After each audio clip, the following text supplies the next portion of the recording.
আমাদের বাংলাদেশের মধ্যে অবশ্যই আমরা যদি বলি রিসেন্টলিও মুভি আমরা দেখেছি তুফান।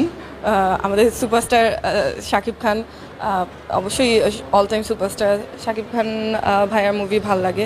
রূপের রহস্য প্রথমত সেটা পুরাই মেকআপ আর্টিস্টের ক্রেডিট আজকে, কারণ আজকে আমাদের ম্যাবাবে টিমের একজনই হচ্ছে আমাকে মেকওভার করেছে। তো সেটা বলবো makeover by Sonia Khan, pretty lady by beauty salon, and সেও ম্যাবাবের মেম্বার। ইউ অল নো যে আজকে ম্যাবাবের তরফ থেকেই হচ্ছে যে প্রোগ্রামটা হচ্ছে আমাদের সব ইনফ্লুয়েন্সার্স, বিউটি আর্টিস্ট, মেকআপ আর্টিস্টদেরকে নিয়ে। সো আজকে আমার রূপের রহস্য অবশ্যই মেকআপ, আর এমনিতেই যেরকম সবসময় প্রেফার করি যেরকম ন্যাচারাল থাকা যায় যতটুকু সম্ভব ততটুকু, বাট আসলে আমাদের প্রোগ্রামে তো আমাদের একটু নিজেদেরকে আরেকটু গ্ল্যামারাস করতে মেকওভার করতেই হয়। সো সেই জন্যই মেকওভার করা।